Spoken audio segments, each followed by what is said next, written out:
Hello, hi everyone. Welcome to our channel. Here, this is the video of earlier video continuation, and here in this particular video, as I shared, this was second round of discussion where they have deep dive into mostly scenario-based kind of question.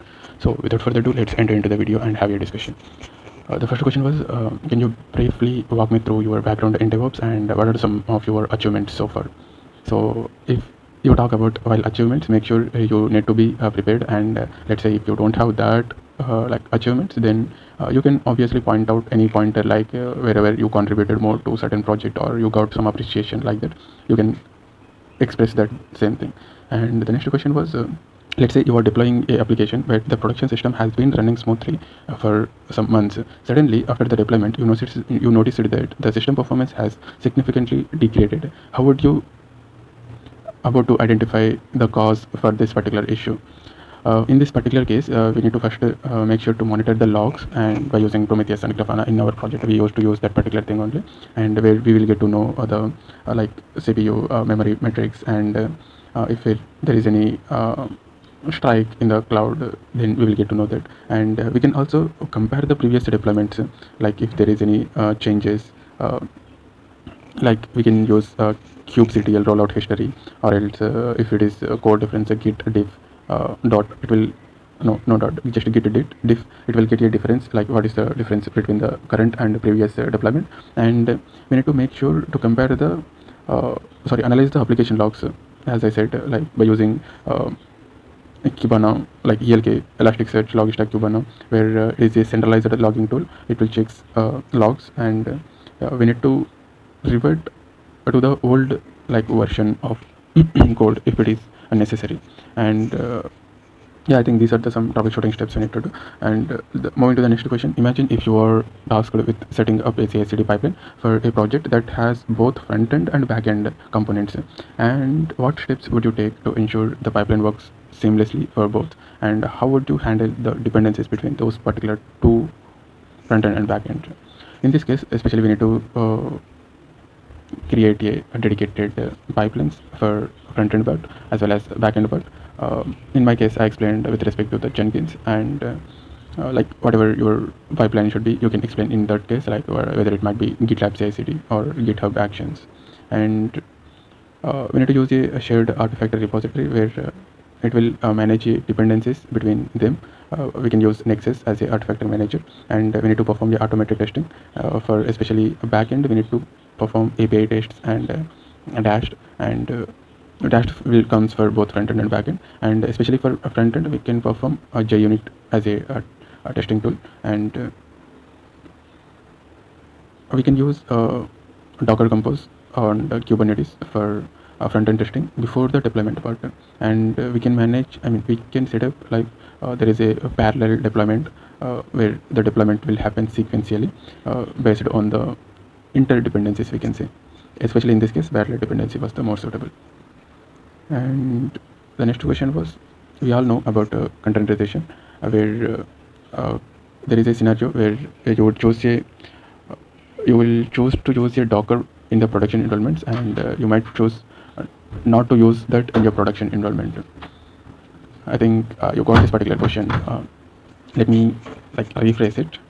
We all know about containerization, where Docker is a containerization platform, and the question was, can you explain a scenario where you would choose to use your Docker in the production environment, and when you might not to choose, like especially in which cases you will use your Docker, and in which cases you are not going to prefer your Docker. Especially we can use the Docker when you need some portability, scalability, we can say, isolation. Docker itself, it is a isolated platform, right? Let's say for example, if you wanted to deploy a microservices where each services run on its own container, in that case we can opt for Docker.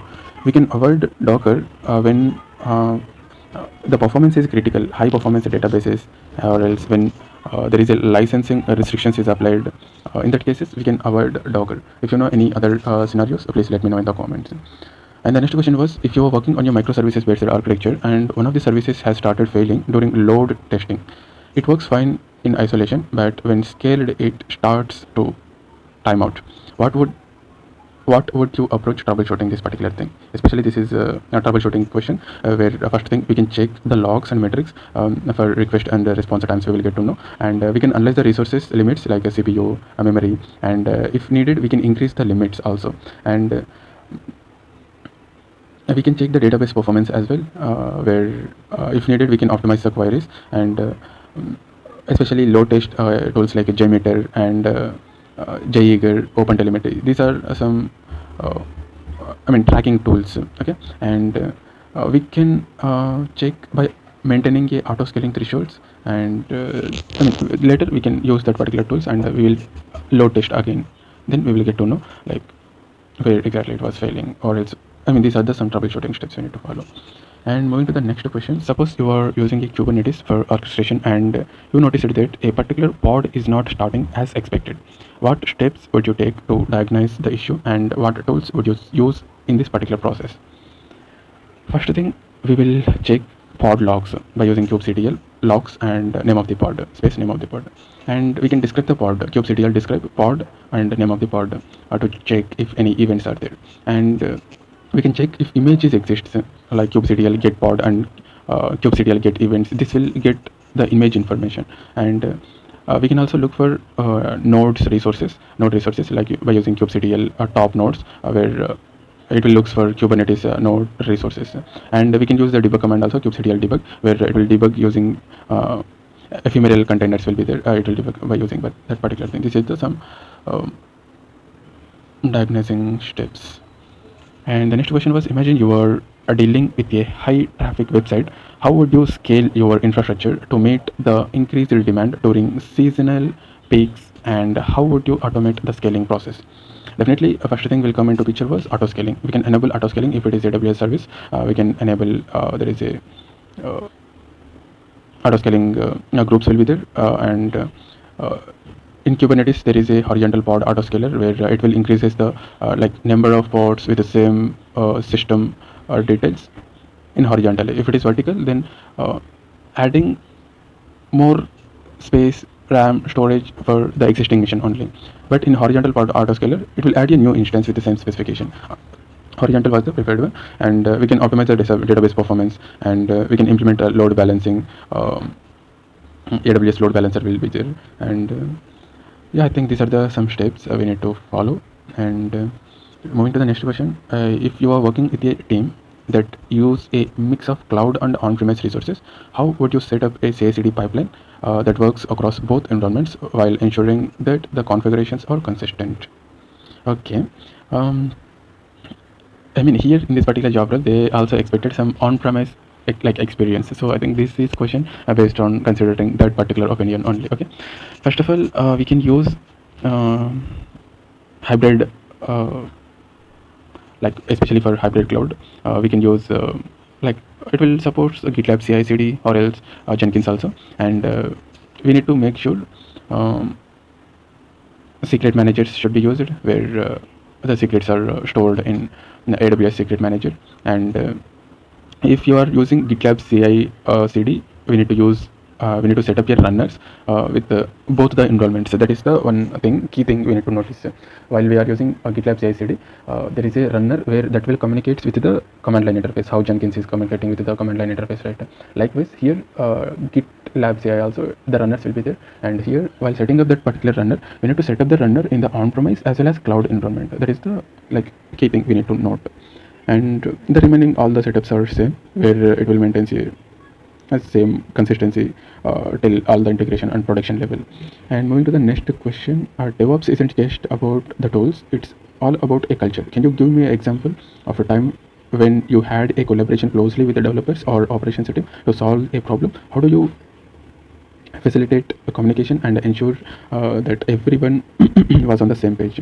Yeah. I have explained a scenario where I have really faced in the project where we are working on some optimizing and applications deployment strategy in the architecture level, and where the development team faced the some frequent downtime issue.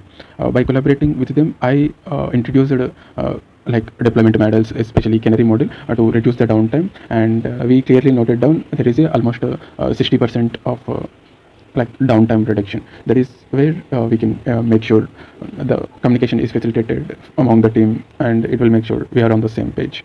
And moving to the further question, have you faced a situation where a release had a bug in production that affected users, and how did you handle the situation, and what steps do you take to prevent such issues in the future?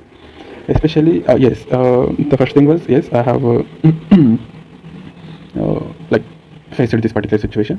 We need to take some steps. The first one is we need to roll back the deployment by using kubectl rollout undo, where it will roll back the deployment using the Kubernetes, and we can analyze the particular logs and fix the issue. That is the one key thing. And we can introduce automated ingress testing. Sorry, it is automated regression testing. What exactly the regression test does was, it will finds a bugs in each and every phase of the software development lifecycle, and also we can implement future flags that we can enable some new features. It will detect, or else if you disable also, it will detect by implementing that future flags. And moving to the next question, let's say if you are tasked with provisioning infrastructure for a new project, the client requires a highly available and cost efficient solution that can scale automatically. You are considering both AWS and Azure as a cloud platform. What factors would you influence your decision to choose one over the other, and what would you design the architecture like? Sorry, how would you design the architecture? If we see as a cloud service provider comparison, AWS was a better serverless support, where the Lambda and the ECS support serverless functions. And when we come to the Azure, it will majorly like good to choose for like hybrid cloud integrations. And while designing, we can maintain the availability in multiple availability zones, and auto scaling. Terraform we can use as a IAC tool, and we can use load balancers, and we can say these are the like major services we can use this particular thing while designing the architecture. And if you want to explain more about the architecture, you can explain. That is actually a good way of practice. Okay, due to the time constraint, I'm not like clearly briefing about this. I will plan to do a dedicated video for that if it is possible. And how do you design? Next question was, how do you design a multiple region architecture to ensure high availability and disaster recovery in the cloud? Whenever it comes with the disaster recovery, we make sure there is a multi-region setup should be there, and we need to we can use AWS multi-availability zone, where it will replicate. We can use any database like RDS database, and we can back up the things in S3. We can say cross region replication. We can use Python automation here to perform this, to achieve this particular task. And the next question, you have integrated security scanning into your CI/CD pipeline, and the scan detects a vulnerability in a dependency you are using. The fix isn't trivial, and it will require some time to implement. How do you prioritize this issue without disturbing the deployment velocity? Yeah, in this case, we can use, there is a tool. Basically, it's not a tool, it's a sequence of steps need to be followed. First of all, we need to access the severity of the vulnerability. There is a CVSS score, where common vulnerability scoring system, where that will tells the severity of the vulnerability. If it is something high critical, then and it is exploitable and available in public, then it should be like take a implement. We need to take a immediate action to patch that particular vulnerability. And if it is something low risk or else low severity CVSS score, then we can schedule that particular vulnerability patch in the upcoming sprint, like that. And in that particular severity, like understanding about that particular severity, we will get to know the CVSS score, and what is the exploitability range, and what is the scope of the vulnerability and impact of the vulnerability, and what are some mitigation options, all those things. And we need to communicate the same thing with the stakeholders for a security team especially, and development team, and especially the product owners, customers, compliance. And we can implement temporary mitigations if possible by maintaining RBAC, role-based access controls. We can say least privileges, and we can segregate the networks, and these are like temporary steps we can check. And yeah, I think these are just some troubleshooting or else steps we are going to take. And one more thing, we need to make sure there is a continuous monitoring system need to be set up, and where we need to set up some tools also, where it will checks in the real time and provides a like results in the sheets. And yeah, like based upon all this particular data, we can decide like what is the further steps is going to be taken. The next question was, how do you handle secrets management within the CI/CD pipeline? We can use AWS Secret Manager, and if it is Terraform or Kubernetes, we can use the HashiCorp Vault, and within Kubernetes Secret Manager also there. We can also use environment variables. This is how we can manage. And how would you configure Docker to automatically restart containers if they fail? We can like within the Docker compose.yml file, we can set up restart is equal to always in Docker. I mean, whenever it says restart equals to always, then whenever the container fails, it will restart. And what is the difference between, next question was, what is the difference between copy and add command in a Docker file? Copy command, basically it will copy only particular files, and add command is it will copies and extracts that particular achiever files, we can say. That is the major difference. And the next question was, how do you roll back Kubernetes deployment to a previous version? There is option, there is a command actually, kubectl roll out history deployment and deployment name of the deployment. It will list the all the what are the past revisions of the deployment, and then we can roll back to a previous stable version by using command kubectl rollout undo deployment and deployment name, and we need to mention the version also, like -2 and revision equals to, and we need to mention the version number. There it will get. And also we can verify the rollback by using kubectl get pods and kube describe deployment and deployment name. It will get the application details, as well as whether the rollback resolve the issue or not. Also, this is going to help them more information. And the next question was, how do you secure your communication between the services within the Kubernetes? First thing, we can use we can expose the services externally, like without needing a separate load balancer for each services. We can expose that, and we can enable path based or some host based routing, and we can use HTTP connections, and we can use the load balancing and traffic control across the multiple backend services. That is how we can secure communication between the services within Kubernetes. And next question is, how would you secure a AWS VPC with the public and private subnets using a Terraform?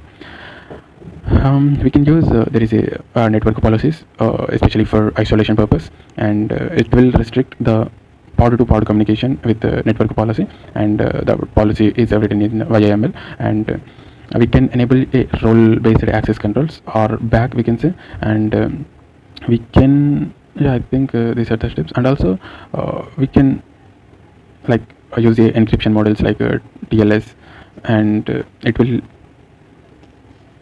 encrypt the whatever the link is there between the services. And next question was, what is AWS Lambda function, and how would you use it in a serverless architecture? Basically, a AWS Lambda function is, it's like we can run the code with irrespective of infrastructure provisioning. This particular Lambda functions will runs the code, and it will manages the servers or infrastructure required.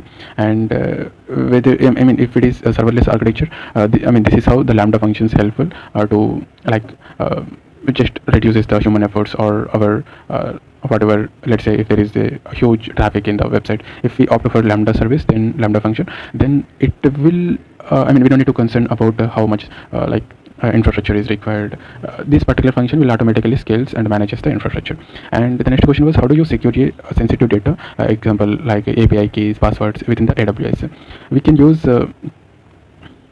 secret manager, where it will manages a secrets within the enrollment. And one more thing, there is a enrollment variables also, and while creating IAM roles, assign a minimal required permissions to services instead of hard coding the keys or credentials. And KMS, there is one service, key management service. It will encrypt the sensitive data at when it was in rest, not in transit. It will support only in what it was in rest position. And the next question was, how do you manage your state in Terraform, especially when working in a team? We can use remote state storage. We can use S3 as a storage with dynamic DynamoDB logging, where it will maintains some it will prevent actually the state conflicts within the team. And Terraform, make sure to use the Terraform plan before applying the changes, where it will show what exactly you are doing, what it touches that particular Terraform file.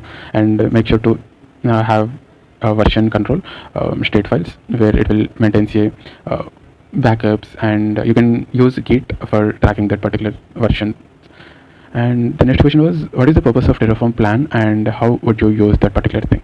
Terraform plan, it will shows and executes plan before applying changes. Terraform apply, I think I said earlier. Sorry, I think Terraform plan we need to do before apply. And Terraform exactly shows the execution plan before applying or changing the infrastructure in the real time. It will basically helps to identify some unintended changes. Okay, it will let us know like what exactly you are doing with your concern only. Then we can apply Terraform apply we can do. And how would you handle a configuration drift in an infrastructure managed by Ansible? Generally, the configuration drift is, let's say, if you write a Terraform file in the development phase, and you tested their like Terraform file by using some snake or some tree tool, you found nothing like vulnerable or something. And when you go to the, you can use the CSPM also, Cloud Posture Security Manager. And when you go to the deployment phase while you are running that particular Terraform file, then it was getting some like vulnerability. Okay, what exactly it happened was, you may change, you or your team may change it something within the UI, from console itself. So because of that, we are getting some vulnerability, or that is what exactly the configuration drift, the changes which is happened in between the testing phase, after the testing and before the deployment. That is what exactly. And the next question was, what is the difference between Ansible playbook and Ansible commands? Generally, the Ansible playbook is for a quick and one-time task that can be checking system update or some modifying a single file like that. But Ansible playbook, when you need some structured automated process, such as deploying infrastructure or else configuring multiple servers at a time, we need to use a YAML where there is a sequence of steps in that will automatically performs, and no manual intervention is required in between. But in Terraform, in Ansible command, then it will need for each and every command we need to run manually. But in Ansible playbook, once we run the playbook, then it will automatically performs the sequence of tasks which is written as per the YAML playbook, like Ansible playbook which is written in YAML language.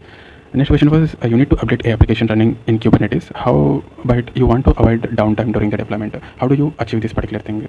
To achieve a zero downtime deployment, we need to make sure to follow a rollback updates. Like those are the recommended strategies, like Blue Green and Canary, where in Blue Green, if we use the Blue Green, there is a deployment in the new version, let's say green version, and route the traffic using a services or else some ingress. And if the deployment is successful, switch the traffic into the green, and if the issue rises, roll back into the blue as it is. That is how the deployment, Blue Green deployments works.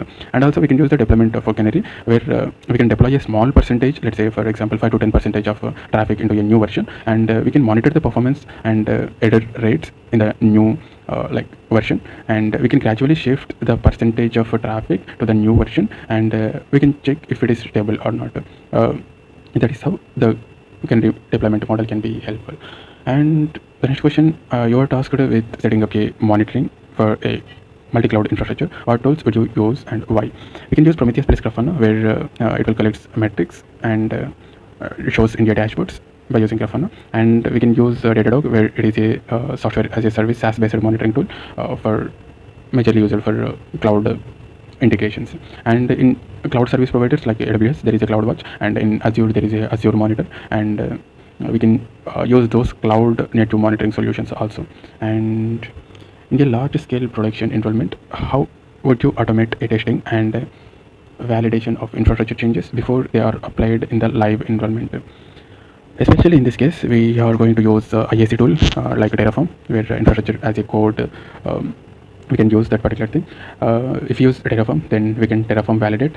After writing a Terraform file .tf, Terraform validate, where it will check your Terraform syntax, and Terraform plan we need to perform, where it will preview the infrastructure changes, what is going to be happening, and a Terraform apply we can perform. And we can implement a CI/CD pipeline for infrastructure. We can use GitLab CI/CD or Jenkins, and we can validate the Terraform changes or some Ansible configuration changes by using this particular pipelines itself. And we need to make sure there is a test which is happened before the deployment, like pre-deployment. There is a tools like JUnit where unit test cases will be performed. Static application security testing can be performed, and those are integrated in the like once in the development phase itself. Okay, and what are some best practices to ensure that your Docker image is secure? You need to make sure there is a continuous integration of tools which maintains, let's say, Ruby is basically used for container scanning, Docker image scanning, and for Docker containers also, once the image run, the container will create that container twist log. There is a one tool, but I haven't worked, but there is a one tool which is majorly popularly used for container scanning. You need to use that kind of tools, and that will maintains or else provides some kind of a results report which will get to know if there is any vulnerability or security flaws within that, and if we found anything we can make sure to fix that before deploying into your production environment. And the next question was, can you describe a situation where you had to perform a large scale monitoring of infrastructure to the cloud? What challenges did you face and how did you address particular issues? The scenario was, in my case, I explained like migrating some monolithic application to a AWS microservices, where the challenges faced was downtime risk, where we used blue-green deployment to overcome there is no downtime, and data migration complexity also came. We use database management services, AWS DMS, where that will sync the data before cut cover, like, and application compatibility issues, where we can cloud native containerization we adopted by using Docker and Kubernetes, and we maintained, like, we got a concerns about the security and networking also. We have configured the services like AWS VPC security groups and IAM roles on priority, and we for training and documentation purpose we have maintained a proper what we can say SOPs, and that will help to the upcoming engineers or interns to understand this particular thing. And the next question, how do you handle the versioning within the CI/CD pipeline? The first thing we can use was we can maintain Git commit hashes, where it will maintain CI versioning. It is the default I think feature of Git, and we can also store the version metadata within the S3. That is the one of the best suited option. And what are the last question was, what steps would you take to implement a blue-green deployment in a Kubernetes environment? As I think I already covered some pointers regarding the blue-green deployment. First of all, we need to deploy two environments. One was blue and one was green environment, where both versions runs simultaneously, but only one gets live traffic and another it will not get a live traffic. And we are going to use a services or ingress controllers to switch the traffic from one, let's say, blue to green, and we can test the new version. Let's say green was the new version, without affecting the users. We can run a smoke test. It is not going to affect like any downtime or like that. And then if it is working fine and getting the results as expected, we can change the we can gradually shift the traffic from point to point. Yeah, I think these are some pretty good questions, and yeah, we'll meet you in another video. Thank you.